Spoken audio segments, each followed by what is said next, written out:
Mayong hapon mga kaigsuonan, mga kahigalaan sa kahanginan. Salamat yud nini nga privilege nga gihatag sa Ginoo kanatong tanan.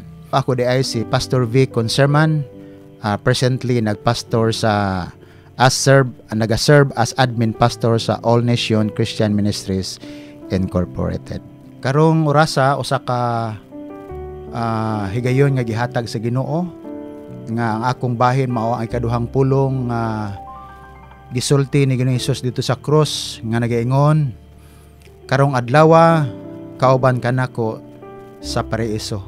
O sa English pa nagaingon, today you will be with me in paradise. Atong basahon o akong basahon ang Lucas 23:39 hangtod 43 nga nagaingon, unya usa ka sa mga kriminal nga nagbitay nagbigbiay kaniya, dili ba ikaw mauman ang Mesiyas? Luwasa ang imong kugulingon og kami. Apan gibadlong siya sa iyang kauban nga nag-ingon, wala ka ba mahadlok sa Dios? Ania kita dinhi gisilutan sa maurang silot. Apan angay kanato ang silot nga gipahamtang kanato, kay tukma man kini sa atong nabuhat, apan siya walay sala. Og miingon siya kang Hesus, Hesus, hinumdumi in taon ako kung maghari ka na. Miingon si Hesus kaniya, sultihan ko ikaw karong adlaw adto ka sa paraiso uban kanato.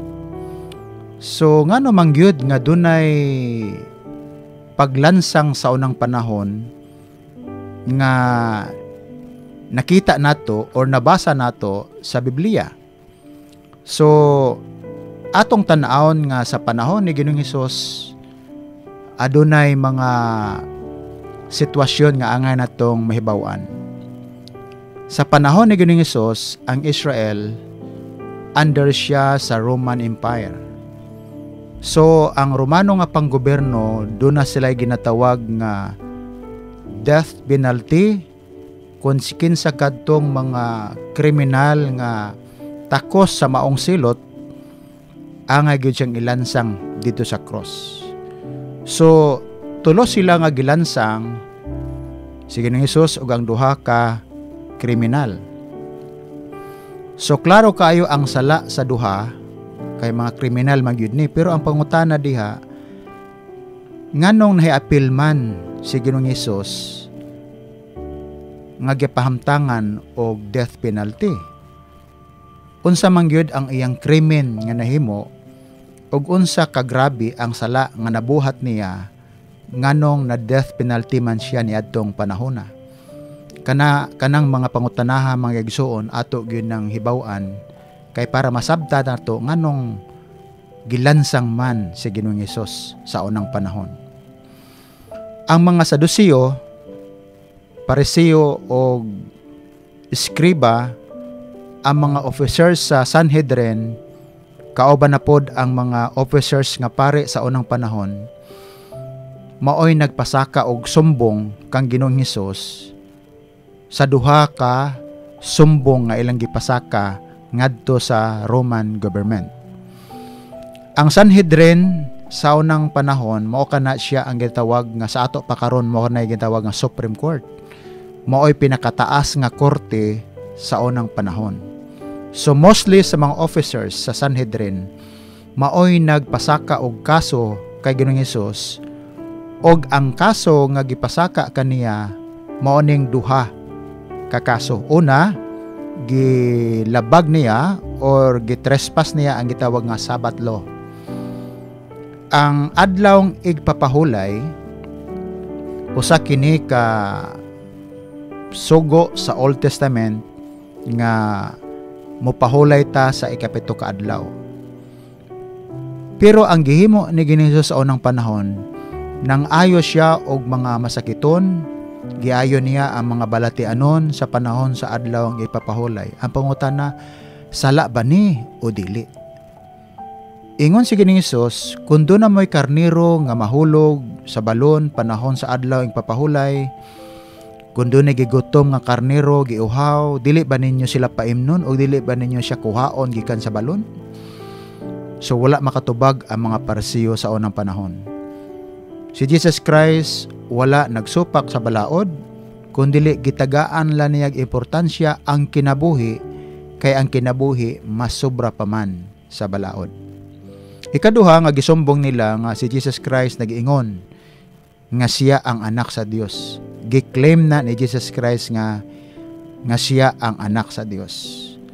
Doon naman ko'y kultura ang mga Hudyo sa unang panahon nga kung maingon gani kag anak ka sa Dios, ang nagpasabot ana nga nagpakigtupong ka sa Dios. So mao na nga giingnan siya nga you are consider yourself as God, or blasphemy ang imong gihimo kay miangkon ka nga ikaw ang Dios. So ingon ana nga bahin, ilang gipasakaag sumbong si Jesus Christ. Pero ang pangutana mga igsoon, mao ba gyud na ang rason nganong gilansang si Ginoong Hesus sa cross? Kining tanan pamaagi ra gyud. Kay ang tinuod, ang Bible nag-ingon, mianhi si Kristo para ihalad niya ang iyang kinabuhi or ang iyang kaugalingon para sa sala sa mga tao. Kaya nag-ingon ang Hebrehanon 9:22, for without the shedding of the blood, there is no forgiveness of sin. So nagpasabot nga kining gihimo ni Jesus Christ, kining paglansang kaniya, katumanan kini sa gisulti sa pulong sa Ginoo. So adunay tuha ka karakter ang criminal diri. Ang usa miingon nga kung ikaw anak sa Dios, kung ikaw Mesiyas, luwasa ang imong kaugalingon o luwasa pod kami. Pero gibadlong siya sa usa ka kriminal nga nag-ingon, wala ba ka mahadlok sa Dios? Ang silot nga gipahamtang kanato para gyud ni kanato. Apan siya walay sala. Og siya miingon kang Hesus, Hesus, hinumdumi in taon ako kon maghari kana. Ang tubag ning Hesus karong adlaw, kauban ko ikaw sa paraiso. Unsa man gyud ang ginatawag nga paraiso? Ang paraiso mga igsoon, mao kini siya ang ginatawag nga place of comfort, place of pleasure, place of happiness. Kung tanaw nimo ang meaning, ang paraiso equivalent to heaven. So makita nato nga kining pag-ingon ni Jesus Christ karong adlaw, kauban kanako sa paraiso. Aduna ko'y tulo ka mga importanteng butang mga igsoon nga akong i-share kaninyo karong hapuna, tungod kay importante jud kaayo para kanato nga makahibalo kitag unsay unod sa gisulti ni Jesus nga karong adlaw, kauban kanako sa paraiso. Una nga butang nga akong i-share kaninyo mao kini ginatawag nga the amazing situation. Ang sitwasyon sa kriminal naa si Jesus Christ sa tunga. Ang duha ka kriminal naa sa iyang left o sa iyang right.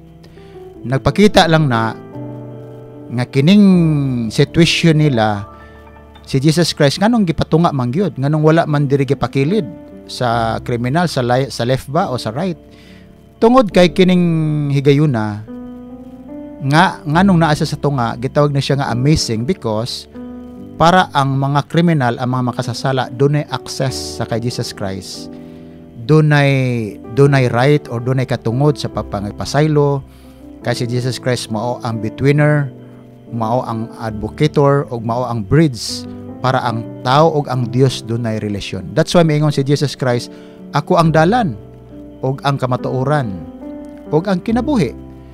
Walay makaadto sa man kun dili pinagi ka nako. That's why si Jesus Christ nag-ingon, umari kamo kanako kamong tanan nga nabugatan o gikapuyan kay papahulayon ko kamo.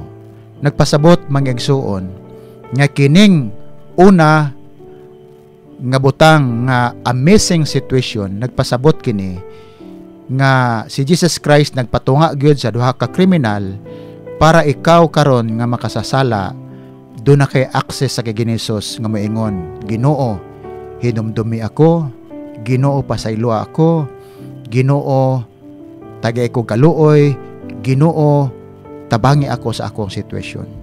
Mao na si Jesus Christ dili layo kaninyo o kanato, bilang nag-ingon siya kanato Bilang niingon siya sa usa ka kriminal nga karong adlaw kauban kanako sa paraiso. So the amazing situation mao kini ang gitugyan o gisulti ni Hesus sa usa ka kriminal nga karog yung adlaw kauban kanako sa paraiso. Ikaduhang butang akong i-share kaninyo mao kini ginatawag nga the amazing surrender. Ang kawatan nga kauban ni Hesus sa pag-ingon niya nga gibadlong niya ang kauban niya, wala baka mahadlok sa Dios. So mingon giila niya si Jesus Christ nga Dios. Ingon niya ang silot nga ipahamtang kanato para gid kanato, it means iyang gi-accept nga siya makasasala.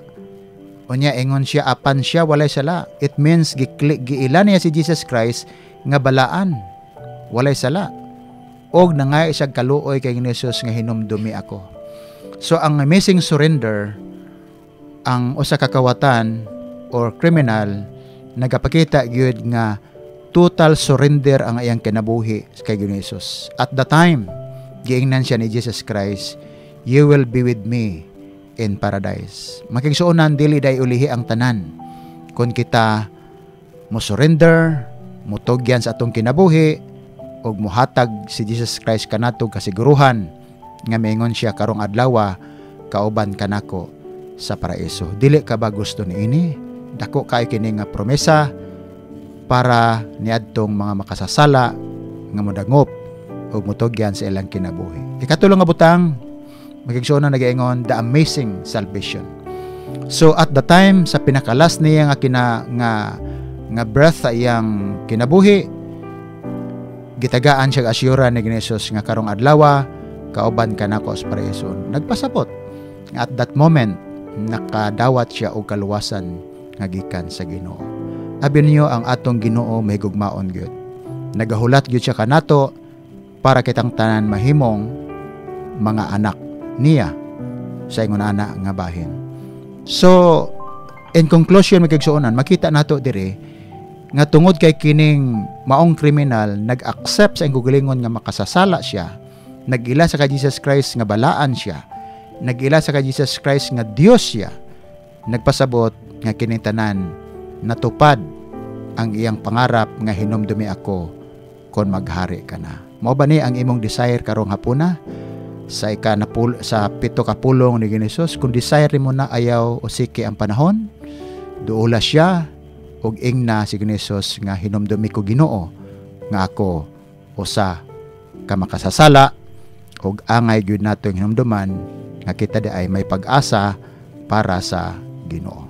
Nganong nag-ingon mang Diod si Jesus Christ nga today or karon, no? Wala siya naingon nga ugma, sunod bulan na lang, sunod tuig na lang. Nganong naingon man gyud siya nga today tungod kay ang paglaom sa tao kanang buhi pa siya. That's why nagpasiguro gyud si Jesus Christ nga basta ang tao muduol kaniya, buhi pa lang nga daan, gipasiguro na siya ni Hesus nga makaangkon siya kaluwasan, makaangkon siya kasiguruhan tungod kay si Jesus Christ matinud-anon ni adtong matinud-anon nga nagsurrender, naghinulsol sa ilang mga sala. Mga kigsuonan, ayaw usiki ang panahon tungod kay si Hesus naga-invite ka nato matag adlaw sa atong kinabuhi.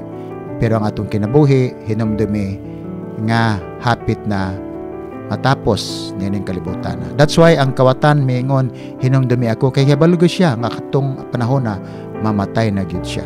But nindot kay ang kamatayon kun ang tao adunay kaluwasan ug dunay kasiguruhan, kay mauna ang kamatayon nga puno sa kalipay ug puno sa paglaom. Mayong hapon magigsuonan, salamat gyud sa pagpiminaw sa pulong sa Ginoo.